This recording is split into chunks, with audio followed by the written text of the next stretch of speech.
Welcome back. જૂનાગઢમાં ગિરનાર પર ropeway શરૂ થયો છે ત્યારે આ રોપવે હવે સિંહ દર્શનનું માધ્યમ પણ બની રહ્યો છે।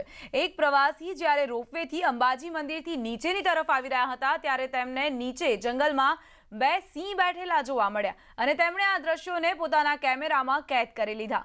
મંદિરના દર્શન કરવા ગયેલા પ્રવાસીને રોપવેના માર્ગમાં સિંહ દર્શન પણ થઈ ગયા। મહત્વનું છે કે ગિરનાર પર્વત પર 40 જેટલા સિંહોનો વસવાટ હોવાનું જણાવાય છે ત્યારે રોપવેના પ્રવાસીઓને હવે આગળ પણ સિંહ દર્શન થતા રહેશે તેમાં કોઈ જ નવાઈ નથી।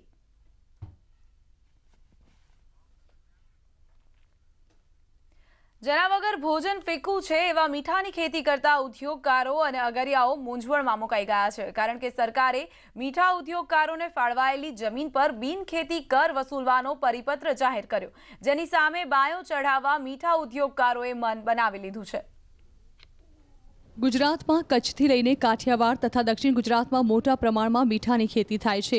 રાજ્યના અંદાજે 1.25 લાખ લોકો મીઠા ઉદ્યોગમાંથી રોજગારી મેળવે છે પરંતુ આ મીઠા ઉદ્યોગ પર હાલ જોખમ તોડાઈ રહ્યું છે કારણ કે સરકારે જે જમીન પર મીઠું પકાવવામાં આવે છે તેના પર બિનખેતી કર વસૂલવાનો નિર્ણય કર્યો જેના વિરોધમાં મીઠા ઉદ્યોગકારો મહેસૂલ ભરવાનો ઇનકાર કરી રહ્યા છે। પરિણામે જ્યાં સુધી મહેસૂલ ન ચૂકવાય ત્યાં સુધી લીઝ પટ્ટે ફાળવેલી જમીન રિન્યૂ કરવાની દરખાસ્તો પણ ધ્યાને નથી લેવાઈ રહી।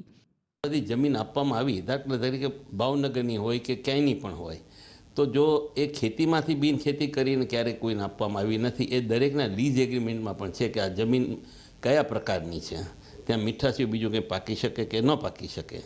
એટલે કહેવાનો મતલબ એમ છે કે અત્યારે ખેતીમાંથી બિનખેતી થઈ હોય તો બિનખેતી લગાડવો હોય તો લગાડી શકે, પણ કોઈ પણ મીઠાની જમીન આખા ગુજરાતભરમાં ખેતીમાંથી બિનખેતી થઈ નથી।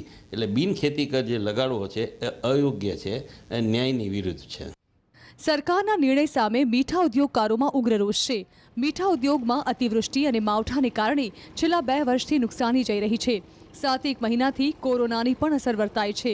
એક અંદાજ પ્રમાણે દેશમાં ઉત્પાદિત થતા 135 લાખ ટન મીઠામાંથી 97.20 લાખ ટન મીઠું ગુજરાતમાં પાકે છે જે દેશના કુલ ઉત્પાદનના 70% છે।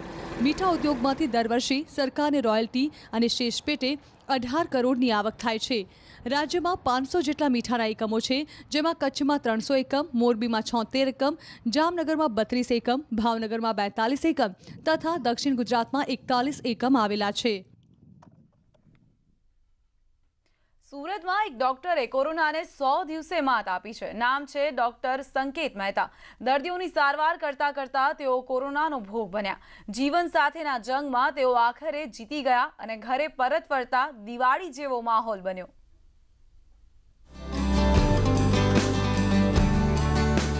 ડોક્ટર સંકેત મહેતા સુરતના ડોક્ટરે કોરોનાને 100 દિવસે માત આપી અને તેઓ ઘરે પરત ફર્યા। તેમની પત્ની અને દીકરી એટલા ખુશ છે તેમણે આખા ઘરને સજાવી દીધું। દીકરી એકી ટસે પિતાને નિરખી રહી છે। થયું એવું કે ડોક્ટર સંકેત મહેતાને કોરોના થતા આઈસીયુમાં દાખલ કરાયા હતા। દરમિયાન એક દર્દીને વેન્ટિલેટર પર ચડાવવા માટે પોતાનું ઓક્સિજન માસ્ક કાઢી તેનો જીવ બચાવ્યો હતો। આ ઘટના બાદ કોરોના વોરિયર તરીકે જાણીતા ડોક્ટર સંકેતની તબિયત વધારે ખરાબ થઈ ગઈ। તેમને સારવાર માટે એર એમ્બ્યુલન્સથી ચેન્નાઈ શિફ્ટ કરવા પડ્યા। તેમને ત્યાં એડવાન્સ ઇકમો ટ્રીટમેન્ટ આપવામાં આવતા તબિયતમાં સુધારો થયો હતો। કોરોના બાદ તેમની તબિયત ખૂબ જ ક્રિટિકલ હતી પરંતુ હવે 60-70% જેટલી તબિયતમાં સુધારો થતા 100 દિવસ બાદ કોરોના મુક્ત થયા છે। એ તો જે ખુશી છે તે એકદમ અપાર છે કે જેને એક્સપ્રેસ નથી કરી શકાતી કારણ કે ઓલમોસ્ટ 100 ડેઝ પછી કોવિડના ઇન્ફેક્શન પછી એ ઘરે પાછા આવ્યા છે। મારી ડોટર પણ એમને 100 ડેઝ પછી મળી છે। ડોક્ટર સંકેત મહેતાએ કોરોનાને માત આપતા પરિવાર ભગવાનનો પહાડ માની રહ્યો છે। તેઓ સહપરિવાર દર્શન માટે ગયા। ડોક્ટર સંકેતને અંગ ટ્રાન્સપ્લાન્ટ કરવાની નોબત નહીં આવતા પરિવારે પણ રાહતનો શ્વાસ લીધો છે। કીર્તેશ પટેલ, ન્યૂઝ 18 ગુજરાતી, સુરત।